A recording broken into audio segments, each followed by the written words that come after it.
Hi ಎಲ್ರಿಗೂ ನಮಸ್ಕಾರ. Positive hub Kannada ವ್ಲಾಗ್ಗೆ ಎಲ್ರಿಗೂ ಸ್ವಾಗತ. ನಾನು ಚೆನ್ನಾಗಿದ್ದೀನಿ, ನೀವೆಲ್ಲರೂ ಕೂಡ ಚೆನ್ನಾಗಿದ್ದೀರಾ ಅಂತ ಭಾವಿಸ್ತೀನಿ. ಇವತ್ತು ನಾನು ಮಗಳ ಟಿಫಿನ್ ಬಾಕ್ಸ್ಗೆ ಅಂತ ಅವಲಕ್ಕಿ ಬಿಸಿಬೇಳೆ ಬಾತ್ ಮಾಡ್ಕೊಳ್ಳೋದಕ್ಕೆ ಪ್ರಿಪ್ರೇಷನ್ ಮಾಡ್ಕೋತಾ ಇದ್ದೀನಿ. ಅದಕ್ಕೆ ಎಲ್ಲ ತರಕಾರಿಗಳನ್ನು ಹೆಚ್ಚಿಟ್ಕೊಂಡಿದ್ದೀನಿ, ಹಾಗೆ ಬೇಳೆಯನ್ನು ಸ್ವಲ್ಪ ನೆನೆಸಿಟ್ಕೊಂಡಿದ್ದೆ. ಅದೆಲ್ಲದನ್ನು ಸೇರಿಸಿ ಈಗ ಕುಕ್ಕರ್ಗೆ ಹಾಕಿ ಒಂದು 5-6 ವಿಸಲ್ ತೊಗೋಬೇಕು. ಕಾಳನ್ನು ನೆನೆಸಿಟ್ಕೊಳ್ಳೋಕ್ಕೆ ಮರ್ತೋಗ್ಬಿಟ್ಟಿತ್ತು ನಿನ್ನೆ, ಹಾಗಾಗಿ ಈಗ ಬೆಳಗ್ಗೆ ಎದ್ದ ತಕ್ಷಣ ಅದನ್ನು ಸ್ವಲ್ಪ ಬಿಸಿ ನೀರಿಗೆ ಹಾಕಿ ನೆನೆ ಹಾಕ್ಕೊಂಡೆ. ಬಟ್ ತುಂಬ ಚೆನ್ನಾಗೇನು ನೆಂದಿರಲಿಲ್ಲ. ಪ್ರತಿಯೊಂದು ಅಮ್ಮಂದ್ರಿಗೂ ಕೂಡ ಮಕ್ಕಳು ಸ್ಕೂಲಿಗೆ ಹೋಗೋದಿದ್ದರೆ ಡೈಲಿ ಏನು ಟಿಫಿನ್ ಬಾಕ್ಸಿಗೆ ಕೊಡೋದು ಅನ್ನುವಂಥ ತಲೆನೋವು ಇದ್ದೇ ಇರುತ್ತೆ. ನನಗೂ ಕೂಡ ಹಾಗೇ ಪ್ರತಿದಿನ ಹೊಸ್ತು ಏನಪ್ಪ ಮಾಡೋದು ಅಂತ ತಲೆ ಕೆಡಿಸ್ಕೊಳ್ತಾ ಇರ್ತೀನಿ. ಹಾಗೆ ಇವತ್ತು ಅವಲಕ್ಕಿಯಿಂದ ಬಿಸಿಬೇಳೆ ಬಾತ್ ಮಾಡ್ಕೊಳ್ಳೋಣ ಅಂತ. ಟಿಫನ್ ಬಾಕ್ಸ್ಗೆ ನಾನು ರೈಸ್ ಐಟಮನ್ನು ಕೊಡಲ್ಲ, ಯಾಕೆಂದರೆ ಮಧ್ಯಾಹ್ನ ರೈಸ್ ಐಟಮ್ಮೇ ತಿನ್ನೋದ್ರಿಂದ ಅನ್ನನೇ ಊಟ ಮಾಡ್ತಾಳೆ. ಹಾಗಾಗಿ ಟಿಫಿನ್ ಬಾಕ್ಸ್ಗೆ ರೈಸ್ ಐಟಮ್ ಬಿಟ್ಟು ಬೇರೆ ಏನಾದರೂ ಮಾಡೋದಕ್ಕೆ ಟ್ರೈ ಮಾಡ್ತೀನಿ. ಹಾಗಾಗಿ ಬಿಸಿಬೇಳೆ ಬಾತ್ಗೂ ಕೂಡ ನಾನು ಅಕ್ಕಿಯನ್ನು ಯೂಸ್ ಮಾಡೋದ್ರ ಬದಲು ಅವಲಕ್ಕಿಯನ್ನು ಹಾಕಿ ಮಾಡ್ತಾಯಿದ್ದೀನಿ. ಯಾಕೆಂದರೆ ಬಿಸಿಬೇಳೆ ಬಾತ್ ಒಂದು ರೀತಿಲಿ ಪರಿಪೂರ್ಣ ಆಹಾರ ಅಂತಲೇ ಹೇಳ್ಬೋದು. ಯಾಕೆಂದರೆ ವೆಜಿಟೇಬಲ್ಸ್ ಇರುತ್ತೆ, ಬೇಳೆಗಳಿರುತ್ತೆ, ಹಾಗಾಗಿ ಪೌಷ್ಟಿಕಾಂಶ ಇರುವಂತಹ ಒಂದು ಫುಡ್ ಅಂತ ಹೇಳ್ಬೋದು. Learning is a continuous process ಅಂತ ಹೇಳೋ ಹಾಗೆ ಕಲಿಕೆಗೆ ಎಂಡ್ ಅನ್ನೋದೇ ಇಲ್ಲ. ನಾವು ಯಾವಾಗಲೂ ಕೂಡ ಕಲಿತಾನೇ ಇರ್ತೀವಿ. ಪ್ರತಿಯೊಂದು ವಿಷಯವನ್ನು ಕೂಡ ಹೊಸದಾಗಿ ಕಲಿತಾನೇ ಇರ್ತೀವಿ. ಪ್ರತಿಯೊಂದು ಫೀಲ್ಡಲ್ಲೂ ಕೂಡ ಕಲಿಕೆ ಅನ್ನೋದು ಮುಗಿಯುವಂಥದ್ದೇ ಅಲ್ಲ. ಅದೇ ರೀತಿಲಿ ಕುಕ್ಕಿಂಗಲ್ಲೂ ಕೂಡ ಪ್ರತಿದಿನ ಏನಾದರೂ ಹೊಸ್ತು ಮಾಡೋಣ ಅಥವಾ ಇರೋದ್ರೊಳಗೆ ಏನಾದರೂ ಮಾಡಿಫೈಡ್ ಮಾಡ್ಕೊಳ್ಳೋಣ ಅಂತ ನೋಡ್ತಾನೆ ಇರ್ತೀವಿ. ಎಷ್ಟೋ ಸಾರಿ ಎಷ್ಟೇ ಕಲ್ತಿದ್ರೂ ಕೂಡ ಕೆಲವೊಂದು ಮಿಸ್ಟೇಕ್ಗಳನ್ನು ಮಾಡ್ತಾ ಇರ್ತೀವಿ. ನಂತರ ಅದನ್ನು ಸುಧಾರಿಸ್ಕೊಂಡು ಮುಂದೆ ಹೋಗ್ತಾ ಇರ್ತೀವಿ. ಇದು ಪ್ರತಿಯೊಂದು ಫೀಲ್ಡಲ್ಲೂ ಕೂಡ ಅಪ್ಲೈ ಆಗುತ್ತೆ ಅಂತಲೇ ಹೇಳ್ಬೋದು. ಹಾಗೆ ಅಡುಗೆಯ ರುಚಿ ಬದಲಾಗೋದಕ್ಕೂ ಕೂಡ ನಾವು ಮನಸ್ಥಿತಿಯೇ ಕಾರಣ ಅಂತ ಕೆಲವೊಂದು ಸಾರಿ ನನಗನ್ಸುತ್ತೆ. ಏಕೆಂದರೆ ಕೆಲವೊಂದು ಸಾರಿ ನಾವು ತುಂಬ ಖುಷಿಯಾಗಿರ್ತೀವಿ, ಅಂಥ ಟೈಮಲ್ಲಿ ಅಡುಗೆ ಮಾಡಿದಾಗ ಅಡುಗೆ ಕೂಡ ತುಂಬ ಚೆನ್ನಾಗಿ ಬಂದಿರುತ್ತೆ.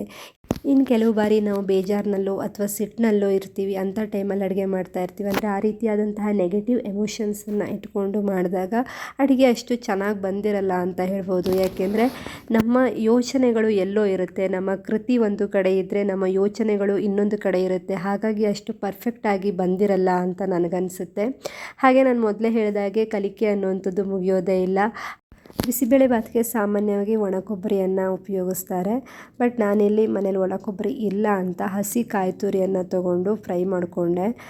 ಇದನ್ನು ತುಂಬ ಫ್ರೈ ಮಾಡ್ಕೊಳ್ಳೋಕೆ ಹೋದರೆ ಒಂಥರ ಸೀದೋಗಿರೋ ಥರ ಸ್ಮೆಲ್ ಬರುತ್ತೆ ಅಂತ ತುಂಬ ಫ್ರೈ ಮಾಡ್ಕೊಳ್ಳೋಕೆ ಹೋಗಿಲ್ಲ. ಅಂದರೆ ತುಂಬ ಕಪ್ಪಗಾಗೋ ಥರ ಎಲ್ಲ ಫ್ರೈ ಮಾಡ್ಕೊಳ್ಳೋಕೆ ಹೋಗಿಲ್ಲ.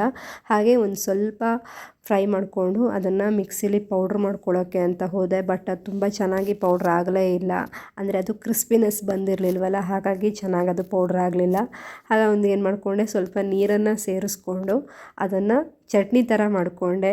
ಏನಾದರೂ ಮಿಸ್ಟೇಕ್ ಆದಾಗ, ತಪ್ಪುಗಳಾದಾಗ ಅದನ್ನು ಹೇಗಾದರೂ ಮಾಡಿ ಸರಿ ಮಾಡಿಕೊಂಡು ತೂಗಿಸ್ಕೊಂಡು ಹೋಗಬೇಕಾಗತ್ತೆ.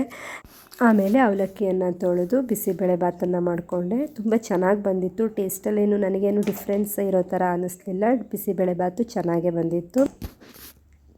ಇವತ್ತು ಸಂಜೆ ನನ್ನ ಹಸ್ಬೆಂಡ್ ಆಫೀಸಿಂದ ಸ್ವಲ್ಪ ಬೇಗನೆ ಬಂದಿದ್ದರು. ಅವರಿಗೊಂದು ಇವೆಂಟಿಗೆ ಹೋಗೋದಿದೆ ಅಂತ ಬಟ್ಟೆಗಳನ್ನು ಶಾಪಿಂಗ್ ಮಾಡೋದಿತ್ತು. ಹಾಗಾಗಿ ನಾವೆಲ್ಲರೂ ಕೂಡ ಫ್ಯಾಷನ್ ಫ್ಯಾಕ್ಟ್ರಿಗೆ ಹೋದ್ವಿ. ಕೆಲವೊಂದು ಬಟ್ಟೆಗಳು ತುಂಬಾ ಚೆನ್ನಾಗಿತ್ತು, ಇರೋ ಪ್ರೈಸ್ಗೆ ತುಂಬ ವರ್ತಿ ಅಂತ ಅನ್ನಿಸ್ತು. ಬಟ್ ಇನ್ನು ಕೆಲವೊಂದು ಬಟ್ಟೆಗಳಿಗೆ ಪ್ರೈಸ್ ತುಂಬ ಹೈ ಅನ್ನಿಸ್ತು. ಕ್ವಾಲಿಟಿ ಪ್ರೈಸಿಗೆ ತಕ್ಕಂತೆ ಇಲ್ಲ ಅಂತ ನನಗನ್ನಿಸ್ತು. ನಾವು ಯಾವುದೇ ವಸ್ತುವನ್ನು ಖರೀದಿ ಮಾಡಿದಾಗಲೂ ಕೂಡ ನಾವು ಕೊಡುವಂತಹ ದುಡ್ಡಿಗೆ ತಕ್ಕಂತೆ ಆ ವಸ್ತುವಿನ ಕ್ವಾಲಿಟಿ ಇರಬೇಕು. ನಾನು ಕೊಡ್ತಾ ಇರುವಂತಹ ದುಡ್ಡಿಗೆ ಯಾವುದೇ ಮೋಸ ಇಲ್ಲ, ಅದಕ್ಕೆ ತಕ್ಕಂಥ ವಸ್ತುವನ್ನು ನಾನು ಖರೀದಿ ಮಾಡ್ತಾ ಇದ್ದೀನಿ ಅಂತ ನಮ್ಗೆ ಅನ್ನಿಸ್ದಾಗ ಮಾತ್ರ ಆ ವಸ್ತುವನ್ನು ಖರೀದಿಸಬೇಕು ಅನ್ನೋದು ನನ್ನ ಅಭಿಪ್ರಾಯ. ಹಾಗೆ ಲೇಡೀಸ್ ಡ್ರೆಸ್ಗಳಿಗೂ ಕೂಡ ಕೆಲವೊಂದು ಆಫರ್ಗಳಿತ್ತು. ಬೈ 1 get 1 ಫ್ರೀ ಅಥವಾ ಬೈ 1 get 2 ಫ್ರೀ ಈ ಥರ. ನಾನು ನೋಡೋಣ ಇಲ್ಲಿ ಹೇಗಿರುತ್ತೆ ಅಂತ 3 ಡ್ರೆಸ್ಗಳನ್ನು ತೊಗೊಂಡು ಬಂದೆ. ಅಂದರೆ ಬೈ 1 get 2 ಫ್ರೀ ಇತ್ತು, ಹಾಗಾಗಿ 3 ಡ್ರೆಸ್ಗಳಾಯಿತು ಅಷ್ಟೇ. ಎಲ್ಲ ಪರ್ಚೇಸ್ ಮಾಡಿ ವಾಪಸ್ ಮನೆಗೆ ಬರೋ ತನಕನೇ ರಾತ್ರಿ 9:30 ಆಗಿಬಿಟ್ಟಿತ್ತು. ಇದಾಗಿತ್ತು ಇವತ್ತಿನ ವ್ಲಾಗ್. ನನ್ನ ಈ ವ್ಲಾಗ್ ನಿಮಗೆ ಇಷ್ಟ ಆದಲ್ಲಿ ಪ್ಲೀಸ್ ಲೈಕ್ ಮಾಡಿ, ಶೇರ್ ಮಾಡಿ, ಹಾಗೆ ಸಬ್ಸ್ಕ್ರೈಬ್ ಮಾಡಿಕೊಂಡು ನೋಡಿ. Thank you.